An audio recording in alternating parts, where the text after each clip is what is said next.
día con todos. Empezamos una semana o terminando una semana más con el primer día de febrero, con los contertulios de siempre, excepto Javier y Matías que no se encuentran este día con nosotros. Están atendiendo un par de situaciones el día de hoy y me pidieron que hoy esté de host en esta sesión del Q&A. Entiendo, Daniel, que tienes alguna reflexión para hoy.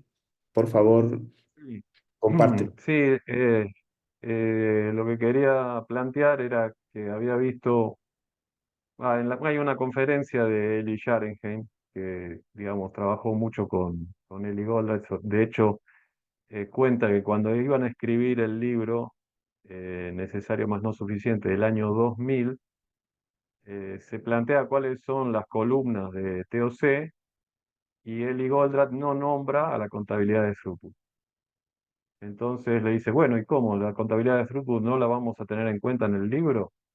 Y dice, lo que pasa es que la gente me pide un número y yo no les puedo dar un número.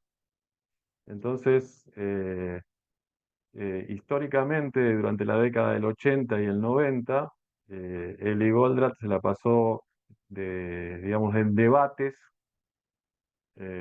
hablando sobre por qué teníamos que utilizar los indicadores de throughput en lugar de la contabilidad tradicional o la de costos. Y de repente, a partir del año 2000, mm, no sé si se cansó o se dio cuenta de algo, pero bueno, la idea es cuán importante es esos indicadores que determinan, digamos, el comportamiento de la empresa, ya ni siquiera de la gente, porque te, te enfoca hacia dónde moverte. Pero, ¿qué quiso decir con un número? ¿Que le seguían hablando del costo del producto? Eso es un poco mi planteo. Eh, ¿Cuán importante es? Para mí, si quieren, para mí es importantísimo. O sea, eh, cuando hay que plantear alguna toma de decisiones, sobre todo si estamos hablando de la alta gerencia, esos indicadores son proactivos. Te dicen si lo que vas a tomar como decisión te acerca a la meta o no. Ese es como para mí es fundamental que lo manejen y que lo conozcan, porque si no es totalmente aleatorio la toma de decisiones. Pero bueno, ese es mi planteo. Para mí me parece como que después de la estrategia y la táctica, los cinco pasos y los indicadores throughput, inversión y gasto operativo son fundamentales más que nada para ser proactivos. No tanto como el número final, sino qué decisión tengo que tomar a partir de la situación que estoy. Interesante. Aquí me gustaría aportar algo o mencionar algo en mi vida pasada, cuando antes de zambullirme en la vida de TOC o ser parte de TOC, yo trabajé como auditor, como consultor financiero, finanzas operativas, es decir, gerencia financiera, etcétera, etcétera. Y cuando tú ves a los indicadores de throughput, es decir, throughput, cómo ver el gasto operativo y cómo ver la inversión, te das contra otra vida. Es un momento distinto en cómo evalúas el negocio. Y desde ahora en adelante, o de ese momento en adelante, ya no puedes ver al negocio de la misma manera. Ya solo puedes verlo a través del throughput y cuáles son las decisiones que te llevan al throughput. Es decir, el mundo de TOC sí te cambia la perspectiva de cómo estás gerenciando las empresas. Y te digo porque yo en la parte financiera trabajé varios años como consultor financiero, como consultor tributario, y muchas de las decisiones que se toman desde el punto de vista tributario van en contra de las decisiones de throughput. Es Y decir, además es tan fuerte la cultura del óptimo local, o sea que es el mundo del costo, que a pesar de que lo entiendan, es como que dan dos pasos para atrás y vuelven a tomar decisiones basadas en el mundo del costo. A pesar de que han entendido lo del throughput, pero no lo es difícil de adoptar si no están totalmente no sé si es convencidos. Una vez una persona me dijo, no, no es que no lo entiendan, es que lo difícil es empezar a pensar de esa forma, cambiar, digamos, la forma de pensar y ver distinto el negocio. Ese me parece como que ahí está el cambio cultural, ¿no? Siempre yo hago el mismo ejemplo, como que eh, les digo, supongamos que somos eh, los transportistas de Fiat, que están en Córdoba. Y hoy tenemos que pasar a buscar digamos, los espejos para las camionetas, que están en un proveedor que está en, en la provincia de Buenos Aires. Entonces, alguien me dice, ¿a dónde tenés que ir? A tal lugar. Ah, bueno, hay que ir a buscar los espejos. Ah, pero esperá, porque mañana va a ir un camión a buscar otra cosa por esa zona. Ah, bueno, nos ahorramos un flete. Entonces no mandamos hoy, vamos mañana. ¿Y qué pasa? Resulta que yo como transportista o como la parte logística me ahorré un flete, pero resulta que ese día se paró la línea y se dejó de facturar $100.000. Y eso no aparece en ningún lado como la toma de decisión de que se paró la línea por no haber mandado un flete. Es como que después aparece que algo se paró, pero no hay vínculo entre la decisión y la falta de inventario. Entonces, el óptimo local, yo me vi perfecto porque tomamos la decisión de ir mañana, si nos ahorrábamos algo, pero resulta que por otro lado la empresa perdió de facturar. Pero muchas veces ese vínculo ni siquiera está informatizado, que es otro de los problemas. Uno desde cada una de las áreas de la empresa ni siquiera ve lo que pasa aguas abajo.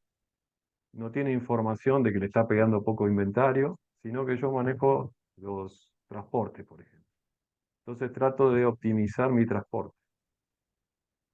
Y bueno, darle esa información a cada uno de los gerentes de las áreas tampoco está dentro de los sistemas informáticos.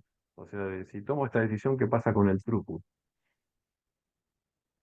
Es muy interesante porque te tiran un montón de datos, ¿no? Van a tener los valores de todo lo que salen los fletes y cuánto tiempo te tarda en llegar y en volver, pero no te dicen cómo va a impactar eso en la facturación de la empresa, que en realidad ese sería el indicador que tendríamos que tomar, a ver cuánto más vamos Ahora, a facturar si tomo esa decisión. mira qué curioso, ¿no? Porque yo te escuchaba con esta anécdota que contabas, ¿no? Donde Eli, en palabras del coautor, decía, bueno, no porque no tengo un número para dar, ¿no? Y sin embargo, esto que estás relatando tampoco tiene un número para dar, pero es un paradigma que se ha impuesto y se ha naturalizado que ese número no lo tiene, pero está el otro, ¿no? Que, no, bueno, pero resulta que si mando el flete, tengo este otro costo adicional. Y eso sí lo ven, ¿no? Entonces están centrados en la pérdida de corto plazo y es otro que va un poquito más allá, que tampoco es mucho más largo el plazo, pero eso no se está viendo, ¿no? A mí me da la sensación como que, bueno, no sé, es tan solo lo que yo interpreto a partir de tu relato, y es una reinterpretación de relatos, ¿no? Pero a mí la sensación como que me da es que él ha puesto el foco en otros conceptos y no en lo de contabilidad del costo, que entiendo que se hubiese llevado el centro del debate en la mente del lector, ¿no? La contabilidad del costo y no lo otro que tal vez él quería transmitir. No sé, es una interpretación mía. Desde mi punto de vista, en función de todo lo que han estado diciendo y lo que sabemos que hacer, es decir, si no tenemos cómo medirlo, cómo vamos a saber los avances, ¿no? En cuanto a los objetivos que nos planteamos en las estrategias? Y de ahí la necesidad de los indicadores, y los indicadores son los de la contabilidad del throughput, no los otros, ¿no? Entonces me Y da la vos sensación fijate como que, que sí, sí, Daniel. sí, sí, completa, completa. No, no, no, te escucho. No, que si vos, en donde te pares en la empresa, vas a ver el mismo comportamiento y que es muy difícil de cambiar. Por ejemplo, si vas a compras y compras, o cada una de las partes de la empresa cree que su decisión impacta linealmente en el sistema. Por ejemplo, si por ejemplo tiene que comprar una tuerca que vale 5 centavos de dólar y puede ahorrar algo, y la consigue por 4,5 o 0,45, eh, pero resulta que el proveedor es muy inestable, eh, y si te falta la tuerca dejaste de armar varios equipos, pero para ellos es lineal porque se ahorraron tantos centavos y eso cree que después se va a ver reflejados en el valor del producto. Cuando lo que pasó es que te quedaste sin la tuerca y no pudiste armar productos. Pero eso no está escrito en ningún lado ni está tampoco informatizado. No tienen forma de evaluar ese tipo de cosas. Lo que hace compras es buscar precio. Y entonces el más barato posible, y quizá el proveedor es uno de los más variables que tenés, y eso impacta negativamente en todo lo que hace el sistema. Y para ellos es lineal, porque se ahorraron un peso o un dólar, y para ellos el producto internamente ya sale un dólar menos. Y las María cosas no Isabel, son lineales. Ese es el problema, es que el sistema no es lineal, no sigue un comportamiento lineal. Por eso el mismo Eli Golda decía que la variación de costos no sigue la regla aditiva, que es en realidad la suma algebraica.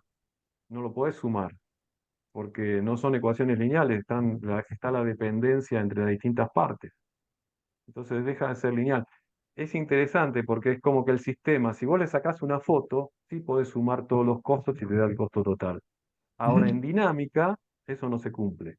Que en realidad el sistema es en dinámica, está permanentemente generando dinero o está buscando generar dinero. Y entonces cada una de las decisiones que vos tomas es en dinámica y la siguen viendo en estática. Sacan la foto, me ahorré un peso, quiere decir que el producto me sale un peso más barato. Y en realidad quizá es devastadora, como decíamos, para lo que es el final de la línea, porque me está faltando un producto para terminarlo. Y creo que Bueno, ahí, para adicionar la contabilidad tradicional, que es la herramienta que se utiliza regularmente, sigue pensando en que debes tomar una foto, es decir, ver cómo está la situación en un determinado momento y paras y lo ves como una fotografía. Pero lo que está sucediendo atrás, y que es una de las debilidades propias de la contabilidad tradicional, es que no llega a ser dinámica. Es muy estática, es foto tras foto tras foto, porque paralizas para poder visualizar cómo está la toma de decisiones o qué decisiones debes tomar, tienes que tomar esa fotografía. Y es para algo que está por atrás de la contabilidad, está sucediendo todo el tiempo. Una de las intenciones dentro de las conversaciones de la incorporación de las DFRS o las NIPS, justamente era tratar de darle dinamizar el concepto de valor de dinero en el tiempo a la contabilidad. Y lo que hicieron es dejar algo en el medio, porque no llega a ser tan dinámico como la velocidad que tiene una organización y ese movimiento de valor de dinero en el tiempo, y no es tan estático como la contabilidad inicial. Y lo que hicieron es dejar algo en el medio. Desde mi perspectiva, le complicaron un poco más a los que ya estaba con trabas de la contabilidad tradicional. Yo quiero Y eso, aportar algo desde mi, y eso es lo que utilizan las empresas regularmente. aportar algo desde mi experiencia personal. Mm, Yo creo que esto es una batalla cultural, como estaba diciendo, creo que fue María Isabel la que escribió en el chat, y es algo de muy largo aliento. Si nosotros nos ponemos a ver, pues teoría de restricciones inició por allá a mediados de los 80, bueno, por lo menos en el 95 fue que Conrad publicó el libro La Meta. Es decir, que llevamos alrededor de 40 años en el desarrollo de este conocimiento y digamos, su expansión pues, por el mundo. A nivel de la historia, creo que 40 años sigue siendo poquito, pues si uno va a ver metodologías, otras metodologías, por ejemplo, Lean Manufacturing y todo eso, que hoy pueden gozar de más popularidad, fueron desarrolladas antes. Y yendo al tema de la contabilidad de costos, pues es un tema que fue desarrollado por allá a principios del siglo pasado, en épocas donde el contexto era muy diferente. Por ejemplo, en una compañía, la estructura de costos fijos no era tan grande. El tema de mano de obra se pagaba mucho al destajo, pues, por unidad producida. Entonces, eso hacía que los costos fijos no fueran muy grandes, los variables pesaban más. Y bueno, eso salió en esa época y salió con un objetivo y era de alguna forma estandarizar los reportes que hacían las empresas, las entidades gubernamentales y demás. Yo no soy contador, pero en lo que he estudiado el tema nunca he visto ningún libro de contabilidad que diga que la contabilidad de costos se debe usar para tomar decisiones mirando hacia adelante, sino que es un tema de reporte. ¿Cuál es para mí, pues como la dificultad hoy en día? Que la contabilidad de costos, como es la que se usa para reportarle al gobierno y demás, pues están todas las empresas y tiene un peso súper importante, casi que lo que diga el auditor o el contador, eso es lo que se tiene que hacer. Entonces, las empresas, a pesar de que no se debería hacer, la gente sigue tomando decisiones con, con contabilidad de costos. Incluso yo creo que alguna vez en una de las sesiones yo mencionaba pues como un problema que tuve, una situación que tuve donde yo había planteado aquí en la empresa que no le asignáramos los costos eh, de lo que llamamos pues costos indirectos de fabricación al producto terminado, que solamente trabajáramos con, con el costo de la materia prima.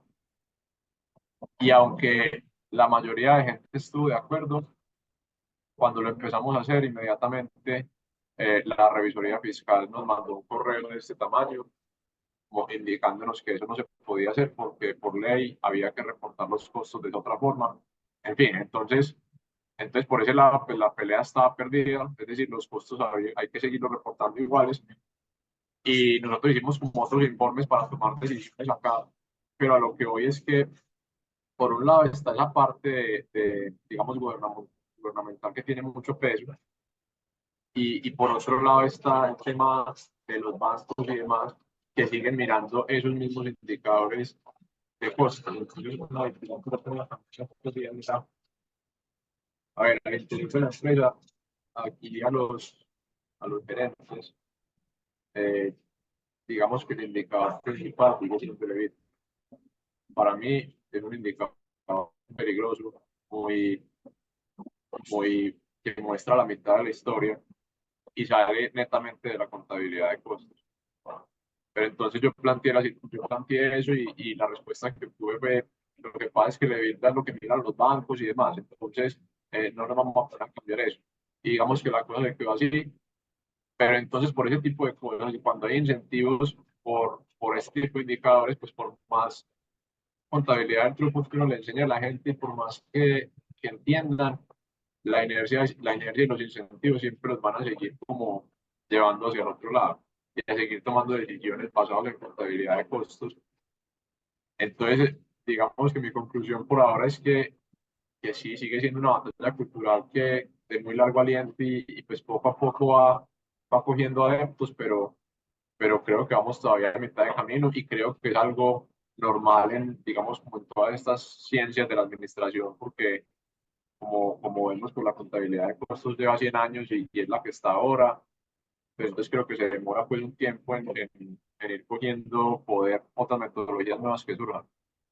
Entonces, esa es como mi opinión al respecto. Todavía son muy grandes que hacen que la contabilidad de costos tenga más relevancia o más, o sea, pues la utilizada pues, frecuentemente en las empresas por encima de la contabilidad del throughput, pero pues estoy plenamente convencido que las decisiones se deben tomar es mirando los indicadores planteados por teoría de restricciones, no por el otro lado. Y esa batalla es de todos los días. Y para mí, digamos que hay un reto y es que yo desde que empecé a meterme en el cuento de teoría de restricciones, a veces como que me frustro un poco, en el sentido que me doy cuenta que la mayoría de decisiones que tomamos en la empresa son falsas y que pues son erradas, perdón, y que todo el mundo sigue pensando para el otro lado. Pero yo desde mi posición pues llego hasta donde puedo llegar. Digamos que ya de ahí para adelante pues tiene que estar uno en una posición de más poder en la compañía para poder hacer como ese cambio necesario que hay que hacer. Entonces, en ese sentido puede ser un poco frustrante, pero pues ahí sigo dando la pelea.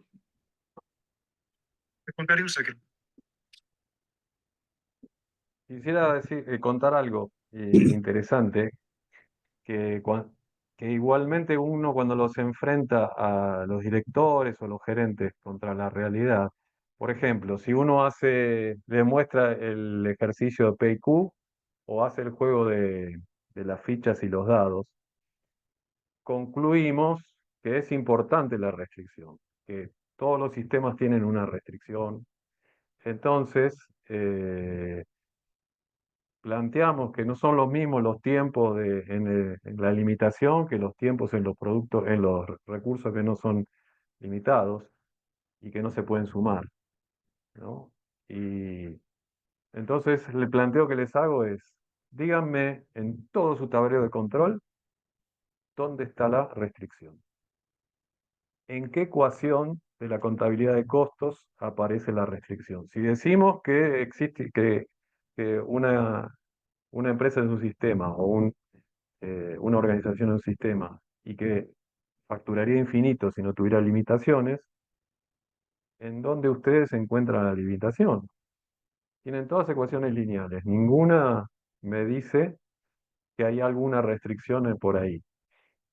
Y a pesar de enfrentarse con eso, que dicen, ah, bueno, vamos a tomar otra tarea, eh, es tanto yo creo que tienen un tema de temor de que algunos de los gerentes tomar decisiones no basadas en las estructuras mentales anteriores, le trae el problema de que si no se cumple lo que él pensaba, no tiene forma de justificarlo. En cambio, desde el punto de vista tradicional, toma una decisión, la decisión no es correcta, pero él puede agarrar un libro y decir, pero en los libros dicen esto. Es como que uno leyó los libros equivocados, pero eso le da soporte a él, a que tomó la decisión basado en algo que todos hemos estudiado y que nadie desafió hasta ahora. Bueno, sí desde el punto de vista de las restricciones, pero eso le da una cierta seguridad de mantener su estatus, su lugar en la empresa y, y algunas tomas de decisiones de gente no lo hacen por temor, ¿sí? Así que bueno, creo que también hay que pelear con eso, que hay veces que te dicen todo que sí, que lo entendieron, qué sé yo, pero no se animan a dar el salto. Es como que vos le decís, ya ni yendo a la contabilidad de throughput, sino decir, bueno, ahoguen la salida de material. Y uno me dijo una vez, no, ¿cómo? Si estamos tan atrasados, todavía vamos a atrasarnos más. Y bueno, ese es o sea, era una situación en que no se, no te aceptan tomar una decisión 180 grados diferente. Ahí está Bruno pidiendo la palabra. ¿Cómo están? ¿Todo bien? Eh, justo me agarran con tema de brújula financiera. Creo que también tenemos que empezar a decirle brújula financiera ya y dejar de decirle tanto contabilidad de throughput, porque además el mismo concepto de brújula financiera ya da como un aire de esperanza a que nos va a servir como una guía, digamos, ¿no? Y Es bueno, importante eso. desde, ¿qué estamos haciendo acá? Desde que aprendí más o menos estos conceptos, hace poco, hace unos cuantos meses, me abracé a lo que es la productividad global, ¿no? Ingreso neto dividido gasto operativo. Entonces acá en la empresa nos pusimos a ver y a ver el gasto operativo desde el 2020 hasta la fecha. Y bueno, me armé la planillita con todo lo que es ingreso neto, sin impuestos, dividido gasto operativo. Dentro del gasto operativo, aclaro, no está incluido todo lo que es egresos por compra de materias primas e insumos. Entonces solo gasto operativo. Bueno, La ¿qué? productividad sería eso. Exacto, sí, sí, productividad global. Viendo los números para atrás y de los últimos meses, detectamos de que, che, había meses en donde la productividad global nos estaba dando por debajo de uno. O sea que con los ingresos no estaba ni cubriendo el gasto operativo, ¿no? Entonces, de alguna manera dijimos, che, esto no puede pasar. Revisemos semanalmente cómo vamos, los ingresos y los egresos, y por lo menos intentemos llegar al 1 de productividad, ¿no? De base, como que de ahí para arriba. Y bueno, ¿qué pasó? Este último mes superamos, estuvimos en 1.14, 1.15 productividad, pero igualmente estuvimos ahogados en cuanto a flujo de caja. Y de ahí es que tratando de ver un poquito más, tratando de hacer lupa, cuando uno mete dentro de la productividad lo que es, o sea, si uno tiene en cuenta todo lo que la empresa gasta en materia prima, en realidad, para que estemos empatados en cuanto a ingreso y egreso, la productividad tiene que dar 1.4 para no estar ahogado en caja, digamos. Entonces, ahí ya nomás rápidamente, ahora de acá en adelante, es, che, miremos, nos paremos sobre la base del 1.4, entonces vamos viendo mes a mes, o semana a semana, si vamos a llegar a superar el 1.4. Porque del 1.4 para arriba, ahí sí vamos a sentir la tranquilidad acá acá en la empresa, digamos. Pero si estamos por 1.4 para abajo es donde empezamos a sufrirla por falta de flujo de caja, ¿no? Entonces, ¿qué quiere decir con esto? Que con ese numerito global, de alguna manera nosotros estamos como entendiendo y alineándonos entre todos como para, ya sea si hace falta traccionar ventas, traccionarla, o si hace falta ver cómo nos organizamos en cuanto a compra de insumos, etcétera, también ir viéndolo, porque al fin y al cabo el objetivo de esto es de que estemos tranquilos acá, de que, de que nos alcanza para pagar los sueldos tranquilos, para seguir operando bien, ¿no? Porque es horrible cuando estamos por debajo de 1.4, estamos viendo de dónde conseguimos para salvar los gastos, ¿no? Pero bueno, simplemente eso, ¿no? Un ejemplo de cómo lo estamos usando acá para tomar decisiones semanales, que con ese numerito nos alineamos entre todos. Así que a mí me encanta, por eso, eso nada más. Gracias. Recogiendo algo que mencionó Daniel y hablamos mucho en el diplomado, en el último que hicimos con la UES, recalcamos siempre que no podemos descartar nunca el uso de la contabilidad de costos o la contabilidad tradicional, porque tiene la intención de cumplir con las obligaciones de tipo societario, es decir, todo lo que tienes que entregar a entes de control, llámese DIAN, llámese SRI, llámese IAS, cualquier tipo de ente de control, y a las organizaciones que controlan a las empresas, las superintendencias o cualquier otro organismo que está. Es decir, no puedes dejar de llevar la contabilidad tradicional, la contabilidad de costos, como te dicen las normas contables actualmente. Aplicar las NIFs, aplicar cualquier tipo de normativa, tanto local como internacional, que exijan las empresas. Eso vas a tener que seguir cumpliendo.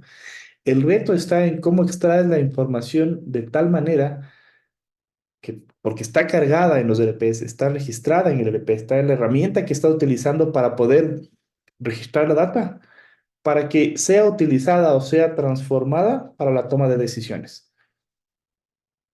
Ese es el verdadero reto. ¿Y cómo lo puedes hacer? tienes que verlo de manera sistémica, de manera holística, desde arriba, porque si estás metido en el proceso nunca lo vas a ver y eso nos lleva a lo que mencionaba Daniel, a esas tomas individuales porque tu campo de visión es pequeño. Estás desde tu posición en la operación, solo vas a ver la operación si no puedes ver todo el sistema cómo funciona. Entonces, el verdadero reto desde mi perspectiva es que puedas extraer la información de tal manera de transformarla de contabilidad tradicional, contabilidad de costos que está siendo registrada, porque eso hacen los ERPs, a una contabilidad de throughput o a la brújula financiera para tomar las decisiones y que sean contabilizadas o registradas de la manera correcta. Ese sería el reto para los que estamos en el área financiera y entendemos TOC, porque igual tenemos que cumplir con los organismos de control. Y no quieres tener problemas con los organismos de control, no quieres tener problemas con los recaudadores de impuestos. Tiene que ser llevada de la manera en como te exigen. Absolutamente de acuerdo. El problema que tenés es, por ejemplo, cuáles son los indicadores de la toma de decisiones locales que impactan en el throughput, en la inversión y en el gasto operativo. O sea, qué, digamos, qué indicadores le das, por ejemplo, a compras para que no se fijen únicamente en el precio y se fije, digamos, en el tiempo de reposición. Sabemos que el tiempo de reposición impacta directamente en el tamaño del buffer o de la cantidad de inventario que vamos a tener. Y nadie se fija en eso. O sea, es como que eh, ese indicador no está muy tomado en cuenta o es secundario, digamos, si tarda mucho o tarda poco. Si alguien te puede decir que puede achicar los lotes y entregarte todas las semanas, hasta es visto como una mala práctica, porque, digamos, es como que tiene que hacer muchas órdenes de trabajo o que tiene que trabajar mucho desde el punto de vista burocrático porque tiene que recibir 4 veces en el mes en lugar de una, y eso le parece que es un costo administrativo, te lo dicen así. Mira si tengo que recibir, y en el almacén también tengo que recibir 4 veces en el mes. Entonces, ese indicador es fundamental. Si alguien puede manejar las compras de esa forma, va a bajar los niveles de inventario, independientemente que quizá el proveedor le cobre un poquito más por entregarle toda la semana. Y quizá está ganando, es mucho más lo que está ganando de bajar los inventarios de que el throughput que pueda perder por ese valor. Y es un análisis que hay que hacer porque esos son los indicadores que hacen que el gerente de compras tome buenas decisiones desde el punto de vista sistémico. Así que ahí yo creo que está el desafío, ¿no? De convencer a cada una de las áreas cuáles son los indicadores correctos que hacen que el throughput aumente, baje la inversión y baje el gasto operativo.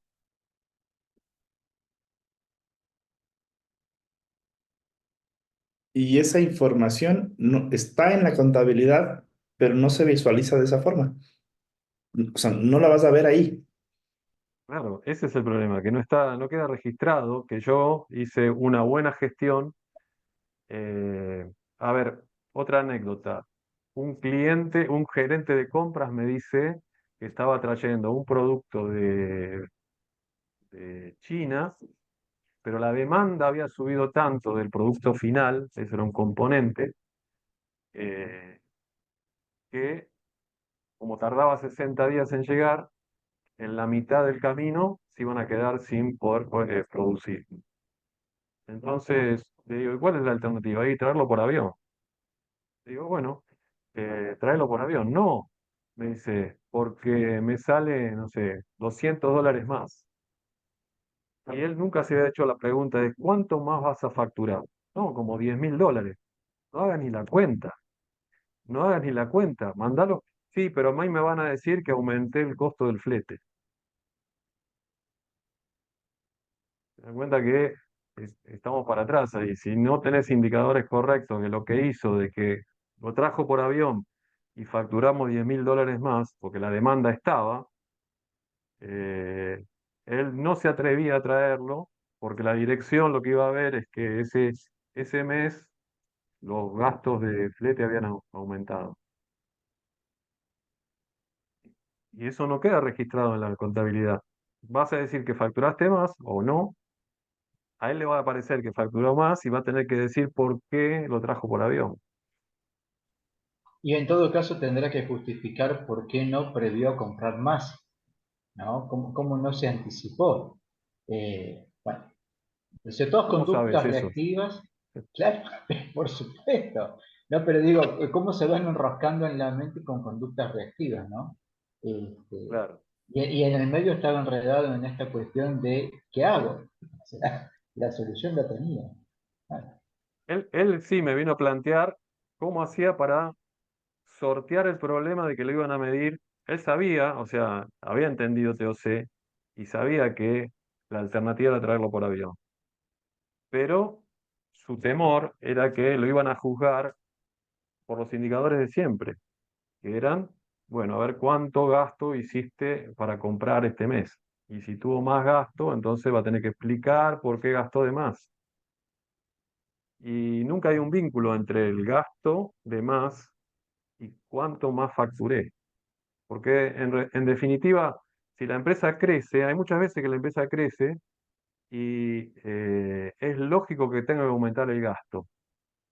Porque, pero si el gasto aumenta menos que el delta throughput, estamos en buen camino.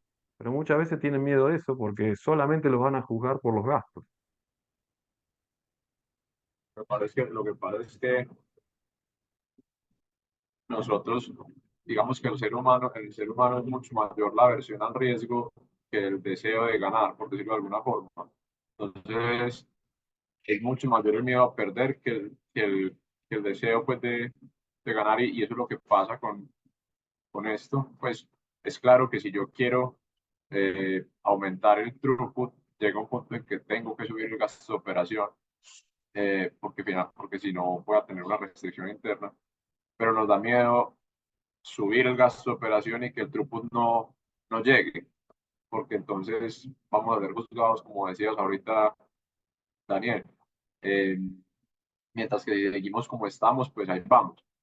De hecho, creo que era el libro de The Choice, el de Goldratt, uno de los últimos que escribió, que él contaba una anécdota que le pasó con un cliente donde empezaron pues como a hacer, era un cliente de retail, y empezaron a hacer toda la implementación de TOC, y llegaron a un punto en que bueno, Goldratt les mostró lo que tenían que hacer, y digamos que las proyecciones eran enormes, y él decía que después de que pasó el tiempo y volvió a reunirse con ellos, no habían hecho nada, aunque ya sabían lo que tenían que hacer, pero no lo habían hecho. ¿Por qué? Porque les daba como miedo salirse de la realidad que conocen. Entonces, más bien se quedan ahí, están ganando algo de dinero y pierden pues como esa oportunidad de incrementar exponencialmente sus ganancias. Pero yo creo que digamos, el problema y el cambio cultural que hay que hacer sigue siendo, pero Javier lo dijo en estos días, que para él como el resumen de todo el conocimiento o de toda la gestión de teoría de restricciones era lograr pasar del enfoque local al enfoque, a la visión global. Y esa es como la cultura que hay que cambiar, porque es que si ustedes miran, es a todo nivel que estamos nosotros acostumbrados a mirar localmente y no ver más allá de nuestras narices, a nivel pues, de administración, a nivel de la empresa donde yo trabajo. Es una empresa de plásticos, nosotros fabricamos productos plásticos rígidos, y pues para nadie es un secreto que, por ejemplo, el plástico ha sido muy satanizado en los últimos años, y es por lo mismo, porque no miramos la foto global.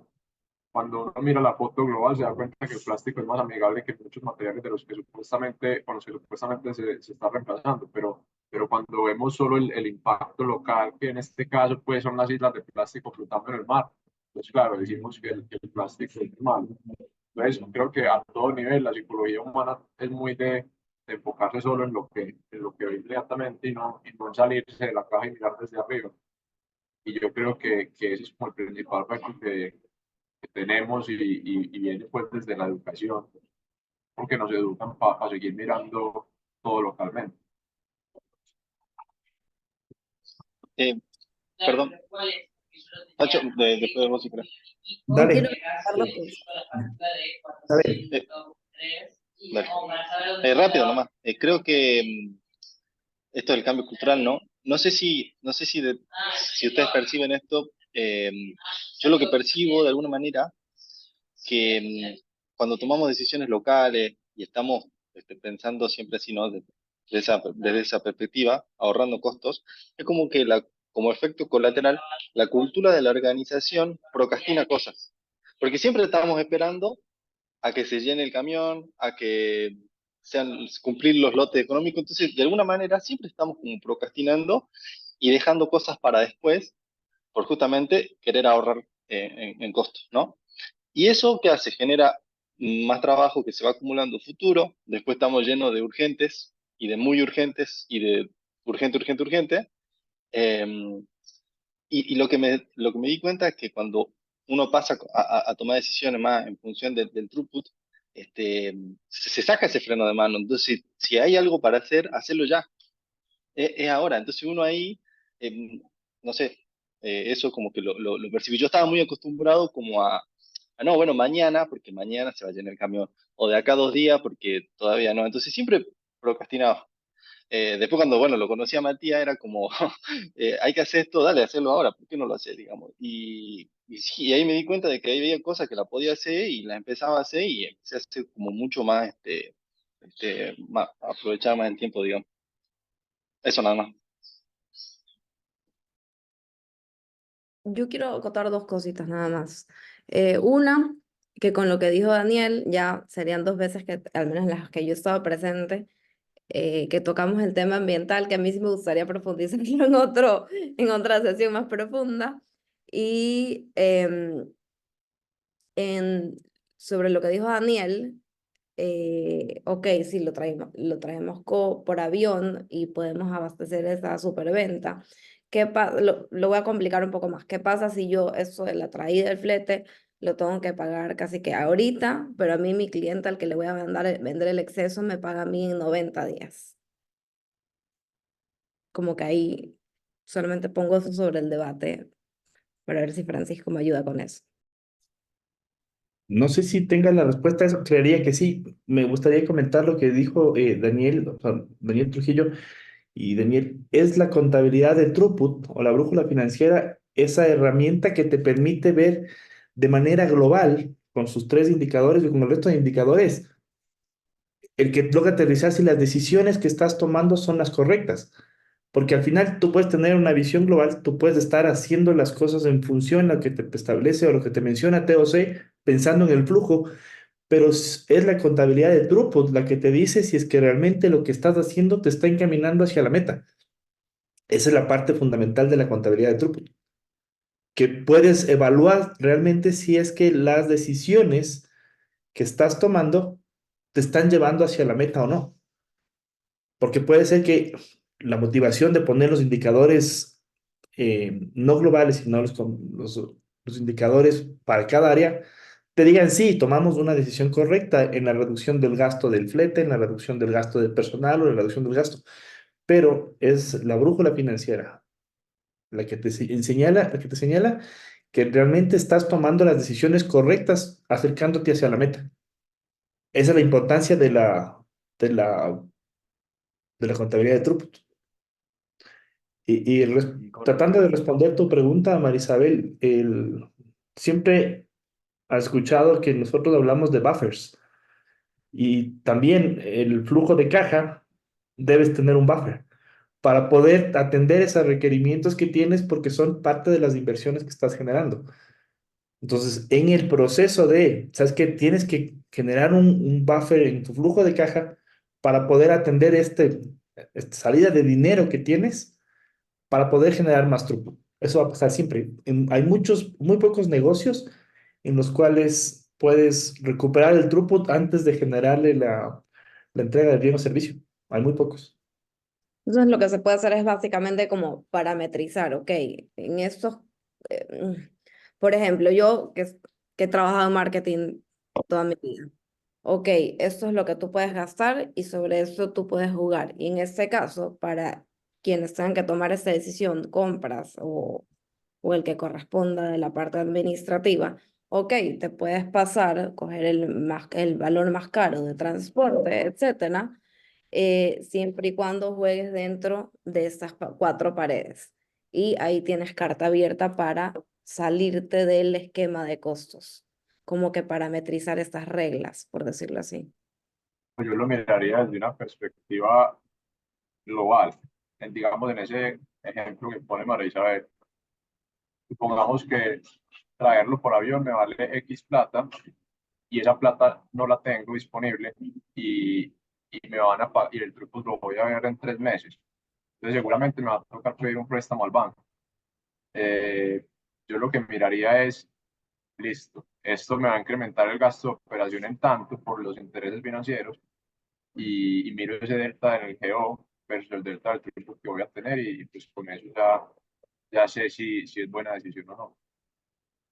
Claro, sí, sí, sí, eso es verdad. Pero Eso, igual a como ver, que quería dejarle puesto aclarar al algo. manual, ok.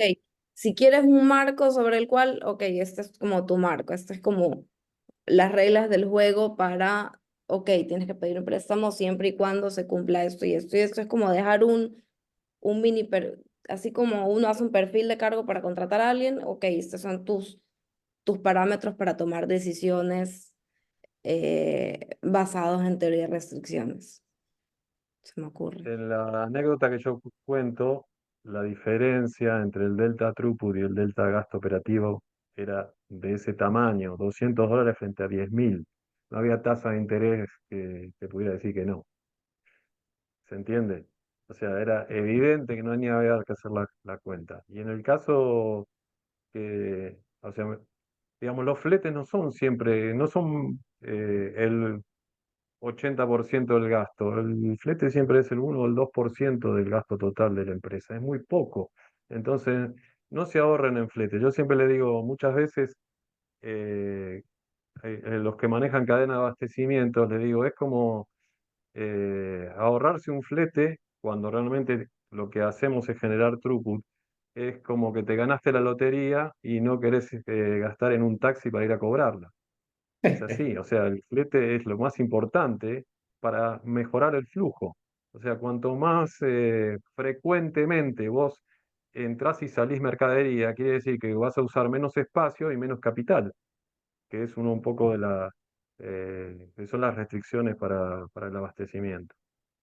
Así que bueno, a mí me parece que ahí está, ese es un cambio de paradigma imposible de pelear, o por lo menos muy difícil, porque los logísticos lo único que los miran es cuántos fletes uso, cuántos camiones estoy contratando. Y no salen de eso. O sea, pero hay que darle indicadores de que nunca les baje el buffer o que el buffer nunca digamos, se agote y que tampoco lo tenga muy grande. Entonces ahí esos indicadores hacen que se olviden de que lo más importante es no contratar un flete, porque eso es lo que pasa normalmente. Como tratan de no contratar, después el abastecimiento cada vez tiene frecuencia de cada 6 meses. Pero bueno, eso no es negocio. Entonces la pregunta del millón es, ¿qué hacemos? O sea, cómo, cómo hacemos para no seguirnos lamentando sobre la realidad actual y qué podemos hacer para que ese cambio cultural se dé más rápido? Ya, una anécdota más con respecto a lo que le decía María Isabel, que me pasó en una empresa que era muy interesante porque le habían dado ese marco que ella habla de gastos. Entonces, resulta que teníamos un software que marcaba dónde estaba el cuello de botella y cuando estaban haciendo las primeras pruebas, aparecía el cuello de botella en el despacho. Entonces todo el mundo decía que no podía ser, que era una máquina que valía $4 millones, que ese era el cuello de botella, porque mirá toda la... Y el consultor que estaba ahí me decía, mira, Daniel, a mí me da que es el despacho. Eh, y bueno, entonces un día vamos a ver al del despacho y le decimos, bueno, ¿por qué? ¿Cómo estás trabajando? Bien, decía él. ¿Y cómo estás entregando? Bueno, al que me llama y me grita más fuerte por teléfono. Tenía un montón de inventario ahí. parado. Le digo, ¿cómo? Sí, porque yo no puedo mandar más de 5 fletes por día, porque eso es lo que me marcó el presupuesto el contador. Entonces, más de 5 fletes no podía mandar. ¿Qué pasaba? Tenía todos los pedidos atrasados. Hablamos con el dueño, dio vía libre a tomar todos los fletes que fueran necesarios para poder entregar, para generar throughput. Y bueno, la facturación en una semana subió $250.000. Así que bueno, ojo con esos óptimos locales y los presupuestos que hacen los contadores, porque le había dado que 5 fletes estaba dentro de los marcos que puede gastar. Así que bueno, esa es una anécdota que el sistema marcaba bien que el cuello de botella estaba en el despacho. Para cerrar ya la sesión de hoy, justamente, Marisabel, cuando le pones ese marco de acción, sigues pensando en el óptimo local, porque ese marco de acción debería estar atada con o comparada con el throughput. El throughput que dejas de ganar si no, o sea, ¿qué pasa si yo me salgo de este marco de acción por un porcentaje X? ¿Cómo afecta esa decisión No, pues ahí con se pide permiso. Arriba, o sea, por ejemplo, si yo, o sea, claro, es como para ese óptimo darle, local? o sea, es como de una forma buscarle algún tono gris a, a esta transformación, porque la gente no se cambia de la noche a la mañana. Entonces, ok, estas son las reglas del juego, y si te pasa esto aquí, tranquilo, no pasa nada, le pides autorización a tu jefe y que tu jefe lo haga, al menos por ahora, ¿no? O sea, es que es lo único que se me ocurre para hacerlo como más rápido, como que darle, ok, Es que tienes que hacer estas decisiones distintas, tienes que hacer ese análisis de throughput o lo que corresponda. Y si te pasas de esto, pide la autorización a tu jefe o se habla con el dueño, como hicieron acá, pero no poner un no o un no hacer nada como respuesta. Y caes en uno de los temas que hemos conversado regularmente sobre la atención gerencial. Si sabe la persona que va a mejorar el throughput, ¿qué decisión debe tomar? Es decir, ¿cómo vas a tomar la decisión? Y vamos al mismo tema de conversación del inicio de la sesión, es ¿cómo mides? Y los ¿Cómo? indicadores, ¿cómo mides? Y los indicadores son los mismos. Es decir, throughput, gasto de operativo, gasto operacional y la inversión que tienes que hacer. Claro. Sacarte de la cabeza entonces el indicador local es el que tiene que ser retirado. Que entiendo que con eso Daniel Trujillo responde a la pregunta, ¿qué tenemos que hacer? Comenzar a retirar indicadores locales, comenzar a eliminar indicadores locales para poder dejar de medir lo que no se tiene que medir. lo que pasa es que lo que decía yo ahorita, mien- mientras existan incentivos y algunos entes tan grandes presionando para otro lado, eh, ahí vamos a seguir teniendo una batalla dura porque está el gobierno, los mismos sistemas de ERP, si no son bien interpretados, te llevan a seguir tomando decisiones basadas en el costo unitario y optimizaciones locales y por ende pues todos estos indicadores y demás. Entonces, entonces está claro que eso es lo que hay que hacer, pero creo que hay que cambiar la mentalidad desde en ciertos entes que tienen mucho peso en, en la vida pues empresarial, por decirlo de alguna forma. A la interna, iniciamos el proceso a la interna y después vas elevando a donde haya que elevar. No sé si hay alguna otra pregunta, algún comentario adicional. No, lo que yo creo es que tenemos que también erradicar el presupuesto, porque eso es lo que hace que hagas óptimos locales en todos lados. El presupuesto es ingresos menos egresos, pero yo le doy una cuota aparte a cada uno según lo que yo creo que voy a vender y va a pasar. Ahora, a mí me dieron $100 y a vos te dieron 50. Lo que tendrías que justificar para pedir más de 50 es cuánto throughput vas a generar por pasarte de esos 50. Y ahora yo no necesito 100 porque mi departamento con mucho menos puede trabajar. Así que también hay que reconfigurar lo que es un presupuesto. Digamos, el que pide dinero lo tendría que justificar con mayor throughput. Y no al revés, porque ahora le estoy dando y con eso tienen que fabricar y vender y comprar. Así que bueno, tenemos que dar vuelta. Eso es Y mucho más difícil Ya, todavía, sí, o sea, desarmar el presupuesto, porque es lo que viven. Las empresas desde octubre a diciembre se la pasan haciendo presupuesto para el año que viene, cosa que no se cumple nunca, y porque la realidad es otra, ¿sí? Entonces se la pasan haciendo ajustes todo el tiempo, y eso es de la vida del contador, y tratar de Por eso les decía enderezar los ahorita, números. por eso les Y decía ahorita que desde que me metí al mundo de teoría de restricciones, se me revuelca el estómago cada que entro a reuniones de todo tipo porque por todos lados se habla lo contrario. Exactamente, es como, eso está como muy metido dentro de la piel, así que ahí yo veo una batalla, esa sería la batalla final, que las empresas dejen usar el presupuesto como la asignación de departamentos, el dinero a cada uno de los departamentos. Tendría que ser al revés, el departamento tendría que ir pidiendo según su justificación de throughput. tal cual. Bueno, ha sido una sesión muy interesante hablar de la perspectiva de la brújula financiera, como lo menciona Bruno, todo lo que es contabilidad de throughput. Nos veremos la siguiente semana. Un excelente fin de semana. Un abrazo a todos. Muchas gracias, que Chao, sigan muy bien. gracias. Chao, chao. Excelente día.